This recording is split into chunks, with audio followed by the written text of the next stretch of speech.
Today we're going to be taking a look at a Carvin LS1801 powered subwoofer. See the logo on the front? It very snugly houses an 18-inch woofer. You got base ports on the bottom. You've got corner guards and a top pole mount. Let's take a look at the back and show you how to hook one of these up. We could test it. We could test two of them, show you what the pole mount's for, other things you can do with it, and we'll take it apart and look inside. Here's the back panel. It's actually very small. The actual heatsink of the power amp is inside the speaker box. As you can see, made in USA. It's a powered subwoofer rated at 700 watts. As you can see, you got 3 power indicators: power, protect, and clipping. That clips right below clipping, so you can watch the red and be sure to back off a little bit so you stay clean. You have a power input jack, which is an IEC. It takes one of these kind of cables. Goes to your standard wall jack.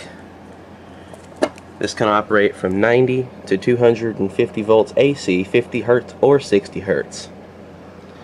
As you can see, there's a cluster of jacks up in the corner. First of all, you've got an XLR, actually 2 XLRs, one female, one male, and a TRS balanced 1/4 inch jack. This can accept balanced or unbalanced 1/4 inch. The XLR is obviously a balanced load. For example, you can be sending audio from your desk or DJ controller via 1/4 inch if you wanted to. You can also send XLR from your deck or whatever straight into there. When this is receiving audio, it receives full range. The bottom XLR jack, the male, is a through jack. What that can do is it can send the full range signal back out to another powered subwoofer or a powered top speaker. Or you can activate the internal crossover, which is either set at a selection of 120 Hz or 80 Hz. Basically what happens is the Carvin LS1801A powered subwoofer will receive full range audio. The powered amplifier in here will only amplify the low frequency detail while sending out the high frequency detail out through the through jack via male XLR. There's also a level control. It is a detented control, meaning that there are little detents to help you feel where the control is, to help you feel each notch. You can turn on or off the crossover, which is actually right there. Of course, you have power switch, level control, a number of inputs and outputs, like a through output right here. Sometimes I'll cluster these together in mono and I'll just send this through to the other Carvin LS1801A powered subwoofer that I have over in the other part of the room. Now, let's take a look in the inside after we take a look of what the pole mount is for and what you can do with that pole mount. One little word of advice is these XLR jacks are made a certain way. The bottom one will have a little pin that you have to push down to pull out. Otherwise it won't come out. If you pull hard enough, you will pull the whole entire jack out of the speaker enclosure. The top one does not have a little thumb piece, whatever you want to call it. You just pull that straight out. That's just the nature of the XLR. On top of these subwoofers, please forgive the dog hair, is something that looks like this. It's a pole mount. And what that's made for is so you can take something kind of like these, stick them down on here, and set your top speaker on top of this. This is the same theory as a speaker tripod, the same exact diameter and idea that you're working with. Just the speaker kind of acts, the subwoofer kind of acts like a tripod in its own way, right? Let's get 2 of those and let's get some tops hooked up and put on there. So here we have a pair of top speakers pole mounted in the tops of these Carvin subwoofers. That's kind of what these are for. The Carvin would be playing the low frequencies and these would play the high frequencies. Now in a perfect world I would have powered tops, but I don't have any right now, so I'm going to be using these passive tops and an external amplifier to show you exactly what the inputs and outputs will do on these subwoofers and how they all sound together. So it's the same theory as a tripod pretty much, just not a tripod. It's actually just a pole mount for a top speaker. Of course, with most pole mounts, like speaker or subwoofer poles as they're sometimes referred to as, you have adjustable notches, so you could really set these up really high, although at the level they're at is the highest I'll ever have them, but that's pretty much it. It's 4 big old fat screws that hold that thing in there against, I think, at least a couple pieces of lumber underneath there. The only thing I do not like about it is if you get this moving, it doesn't move a whole lot, but that pole mount, if you swing it enough, the whole piece of wood on top will very, very, very slightly move. Although that's, you know, you're not supposed to be pushing that speaker back and forth, so granted that's not an issue as long as people don't do that. With any speaker that's going to happen. I also forgot to mention in the previous clip that you can actually just set the top speaker right on top of the subwoofer if you wanted to as well. It actually looks pretty good either way. Although I prefer putting them on a subwoofer pole to get the tweeters out of everyone's faces when they're dancing and stuff like that at the gigs. You don't want these high frequencies blasting people in the face. Let's take a look at the back of this one. We'll turn this whole entire cluster around and I'll show you what it would take to hook it up and make it run. Heck, we'll turn it on and listen to it. So here we are at the back. In a perfect world, like I said, I'd have a powered top, but we'll just pretend it is. So, of course, you're going to send power to your top and as well as your sub.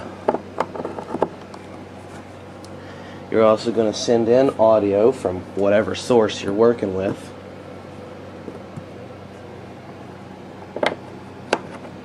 And then you're going to set, like if you're going to run at full range and not use an external crossover, you're going to use the internal crossover on the speaker. Like I said earlier, you can send in full range and this will send just highs to your top speaker. Let's go ahead and get a cable and we'll plug that in. We've got the audio feed going to the top speaker, pretending that it's a powered speaker, of course. And that'll go to the through jack. And you'll also set the crossover, or the output of the through jack. You can assign it as full range output, mimicking the input, or you can send it as a high pass. The outward position is a high pass. So that's what we're going to do. You can set your crossover frequency. I like 80 Hertz a little bit more than 120 Hertz. It's just a little bit more smoother sound. Crossover is activated. Make sure that's in the out position. For on, for 80 Hertz you want that in the in position. And for full through, you'd want that for the, you'd want this pushed in. But we're only going to send high frequencies to our top speaker. So what we're going to do is we're going to put that on high pass. So that's kind of an idea of how to hook it up. Something like that. It's our fake powered speaker. Now, let's give this whole entire setup a listen test. Like I said, I'll have to drag out an external amplifier for the tops. So let's just pretend they're powered tops and powered subwoofers. Something to be aware of is the fact that there will be a turn-on delay whenever you turn on the actual subwoofer. I'm holding a flashlight here because it's set up against the wall and there's not enough light back here to get a good video without it. So when you turn it on, you notice that, well, there's no action. But it does take a few seconds to come on. The protect light will go out and now you're in standby. Here's a random board I just decided to pull out of nowhere. So you're going to send audio from the outputs of this board, the master out, to the Carvin subwoofers, and then back out of the Carvin subwoofers into the tops. Okay, it's somewhat kind of overly complicated, but I don't give a crap. So basically what's going on here is these are our makeshift powered monitors. Speak on. Going into, well, let's say this is the back of the pair of powered monitors. or well, not monitors, tops, excuse me. I don't know what I'm talking about today. And if you take a look at the back, the XLR feeding from the through output on each Carvin is going to the XLR input on this out of focus QSC amp. Of course, the QSC is outputting its speak-on back to the tops. So let's just say that's what that is. The sensitivity controls on the Carvins is set halfway, but I have the sensitivity on the QSC set at 0. So let's see how that sounds. Now, of course, I'm going to have to butcher this song in video editing, so the song itself is not going to make sense, and the microphone on this camera only goes down to about 100 Hertz. It's, you know, you think Canon would pick better microphones, but they didn't. But they do work. So let's get an idea. So full range audio is going into the Carvins. It is coming back out through the through jacks on the backs of them up to these powered speakers, which is that. And then, you know, the Carvins are playing only 80 Hertz and down. The tops will be playing 80 Hertz and up. You're gonna sleep like a baby tonight.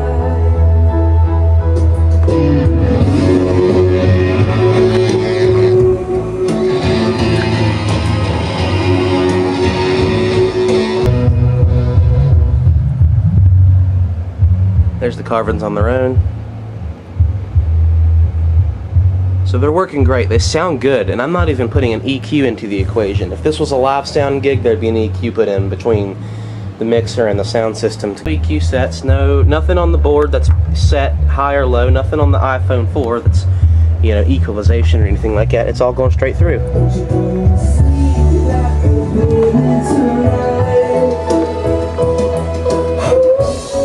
So the high frequency information you're hearing is coming from the Carvins. It's going into the Carvins and back out.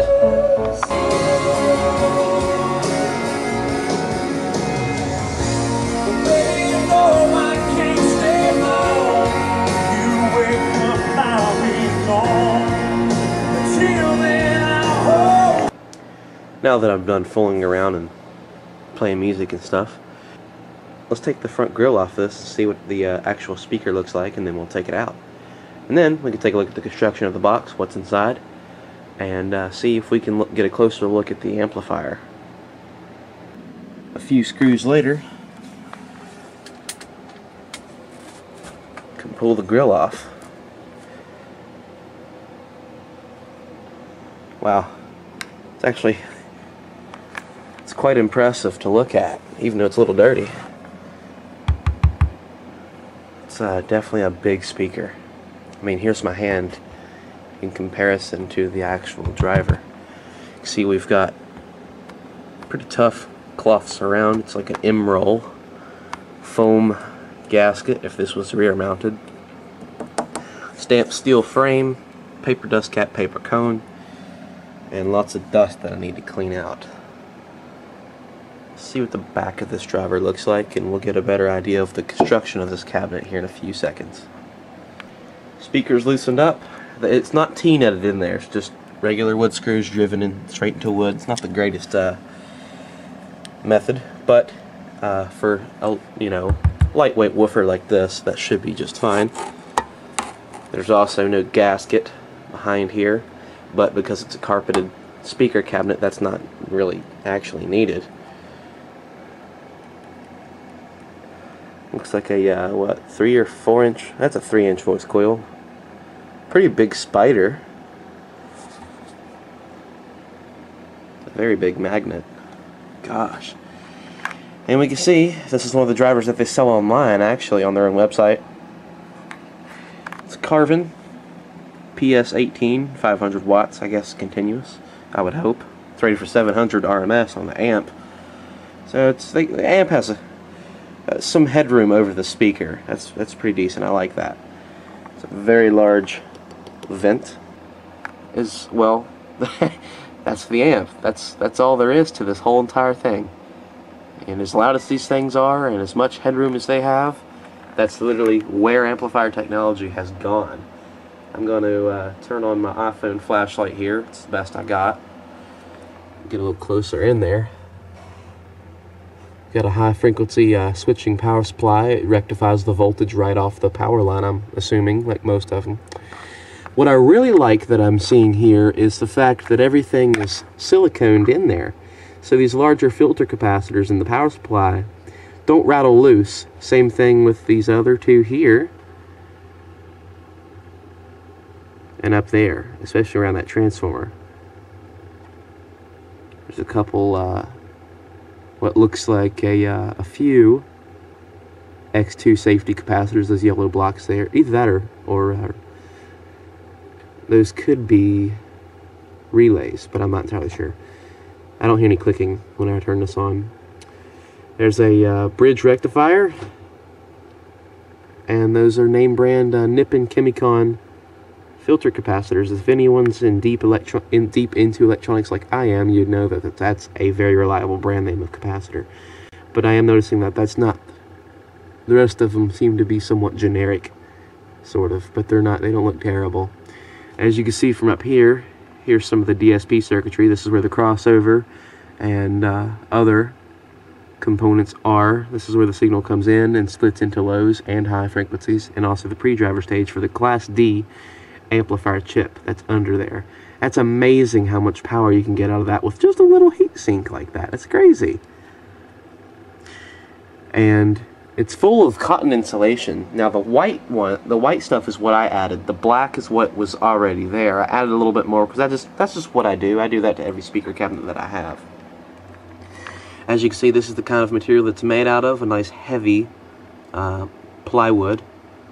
And I think, if I'm correct, I think I added my warranty card in here. Yeah, I stapled the warranty card in there. And I sent that off, and that's there. It's already in there. It's inside the speaker. It'll always remain with it. So, it's not too bad. You know, for the price range, it's really for the price range, that's not bad at all. I'm very impressed with them. They sound great. And look, they even painted the inside of the box to not, you know, be very distracting when you're looking into the ports or whatever. You don't see it. That's pretty sweet. It's pretty heavy gauge wire. This is what's that? 16 gauge. It's not too terribly thick, but not too thin either. It's a pretty decent speaker, by the way. It's pretty big, you know. I see no reason to upgrade the woofer since they sound so good, and these cabinets are tuned to these woofers. The grill is just a stamped steel type. It's actually it's very thick actually for what it is, for what it's being asked to do. It's thick enough, definitely. It's thicker than on the PVs over here. The PVs definitely have very thin grills on them. So that's what the inside looks like. As you can see up here, there's the bottom of the pole mount, and I've stapled everything in there, but you can kind of see the bracing wood. That's 2 sheets of the same material. It's the same wood throughout, but there's 2 of them, so it's really thick. And I think it's all air stapled together, which is and glued, of course. I see glue in the corners. So no air leaks or anything. It's a very solid cabinet. These have had a few accidents here and there, and they've handled it just perfectly. So let's put this back together, and well, there's another look at the audio amplifier before I put it back together. You know, these really don't move a whole lot. They do not have a whole lot of excursion to them at all. I mean, you can barely see them move through the grill. I mean, in fact, the grill flexes a little bit more than the speaker does. It's one downside of it, but it doesn't make any noise. It doesn't, you know, it doesn't cause any issues. When I get these things pumping really loudly, that's not a real big problem. You don't hear it, and it's not too distracting. If you look at the logo, you'll see it very slightly. These are very, very hard to move with my hands, so you can kind of get an idea. Cool.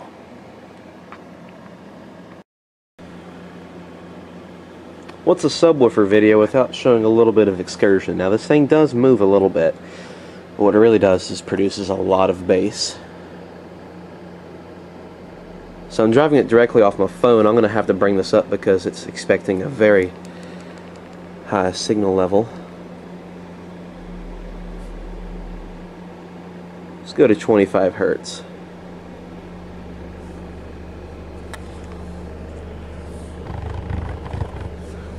Definitely produces a pretty good amount of wind.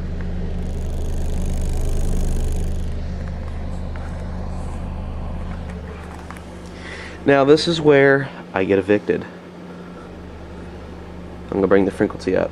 Now, this is going to be rather loud, so watch your ears if you're wearing headphones, if this thing will even pick up the sound of this thing. That's where it's starting to pick up right there. It's 30 Hertz.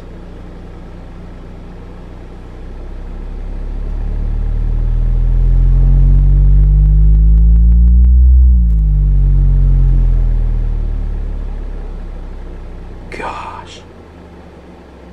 There's 20 Hertz. It actually does 20 Hertz pretty decently. But I think right about there is where it starts to use a high pass filter. So I think we've angered the neighbors enough. But there we go. It's a little bit of a frequency test. I knew the camera's frame speed was freaking out there. It made the speaker cone look like it was warping, but it wasn't. That's pretty cool. Let's get the grill back on there, and I'll offer my overall opinion of these speakers. Their weak points, their strong points, and whether I recommend them or not. Hope you're still tuned in. I'm finished with my taking apart and putting back together charades here. Overall opinion of these speakers, the model LS1801A powered subwoofers from Carvin. If I also rate them overall on a scale of 1 to 10, I would give them a 7. 7 plus, actually. Why? Because, well, they're small, they're compact, they have a really good sound quality, they look good, and they're very affordable. Another good thing is that they're at least assembled in the United States. I know the cabinets are made over in, I think it's San Diego, California, where their headquarters is, and it's a good product. The connectors on here are nice and strong, the controls are in good quality, the buttons are nice and solid. Everything is put together well. It's a very nice fit and finish. The only things I don't really like them is, really the only thing I don't like about them is two things. The fact that the woofers aren't T-nutted in, they're just regular wood screws driven into the face panel or the baffle board. It's not a bad thing, really. It's just, you know, it's just my personal opinion. I T-nut everything. I find that it works better in some cases. Another thing I don't like is the fact that, well, they're carpet covered, and as you can see, with a house full of dogs, that begins to be a problem at some points. The top cup pole mounts are nice and solid, although if you abuse them, you will break them, like anything else.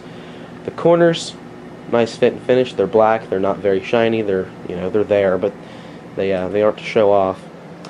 The back panels are nice and unobtrusive. There's a few connections, and you're ready to go. You could literally drive it off a cell phone if you wanted to. The front face looks good. The logo is pretty cool. It's not very big. It's not very intrusive. I can color it with a Sharpie if I wanted to. The grill is nice and thick. The nice woofer inside is just a stamped frame, a paper cone, cloth surround driver. The little amplifier board is very solidly put together, and they actually put in bracing inside the box, as well as padding to reduce resonance. The handles, if you look, are actually offset. There's more weight towards the front of the cabinet, obviously, because the driver is mounted at the front. That's why they offset the handles. That makes handling these very easy, and moving them and transporting them is very easy, and it's a piece of cake. So, in my humble opinion, I'm actually going to rate these an 8. Affordability is nice.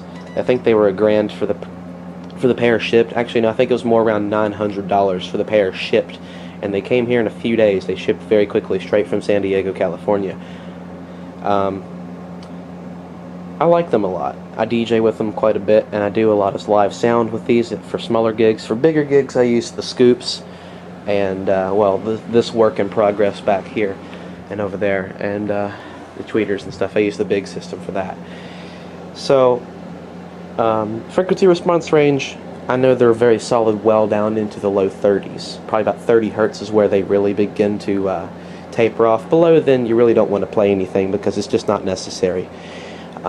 But they are rated to 24 Hertz, which is I thought was optimistic at first, but doing some testing, they will do 25 hertz pretty well. So I like that. I think they're rated from 24 or 25 hertz and up. Like any powered subwoofer, any speaker really, they all tend to have a resonance around 100 hertz. These aren't too bad. The resonance is about 80 to 120 hertz. Is a peak in their frequency response, but other than that, I mean, it's not too bad at all. I mean, I was running it earlier just fine without an EQ, just straight through. Already mastered pre-recorded music, sounds great on these, and it even gets better when you do live gigs with them. They're rated for 700 watts RMS. At some point I'll take this amp board out and I'll actually load test it and see what kind of power it's really putting out. Although that doesn't seem too unreasonable at all. I think they do push that kind of power. So yeah, looks just like a regular input panel, but it's actually an amp.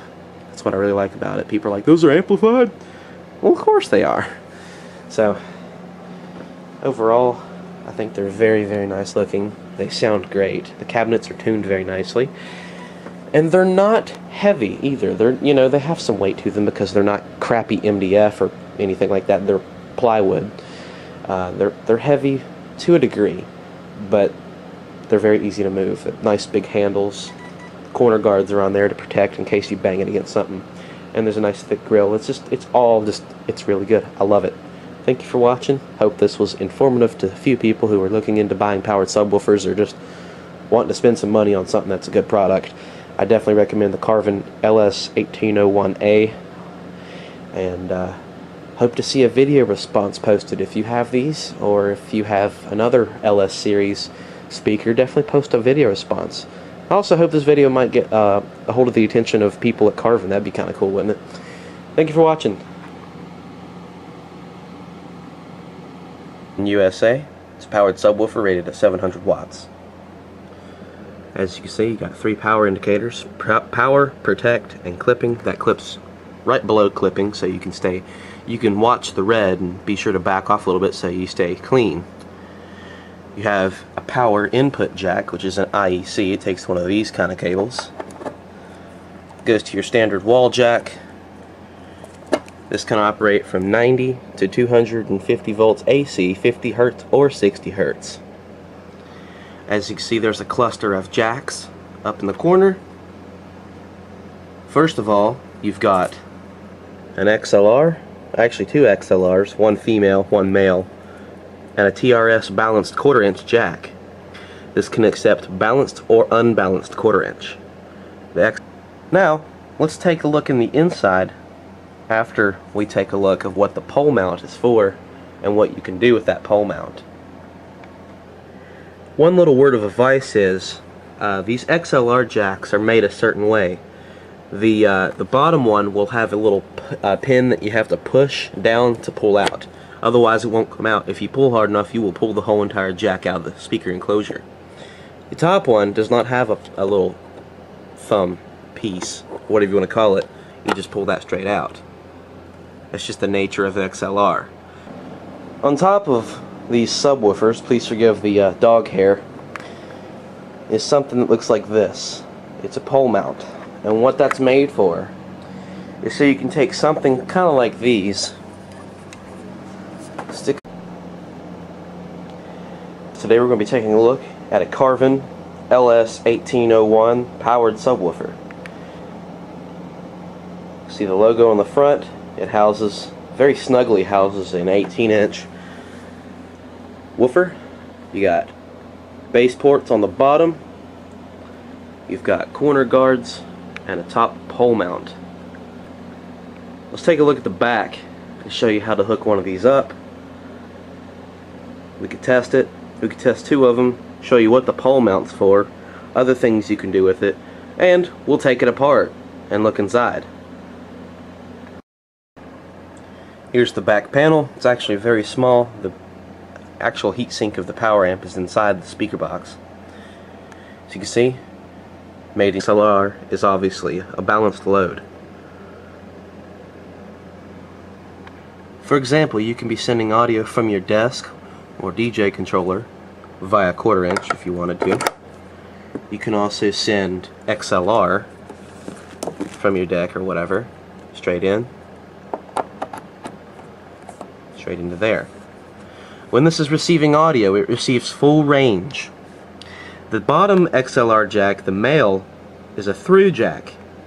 What that can do is it can send the full range signal back out to another powered subwoofer or a powered top speaker.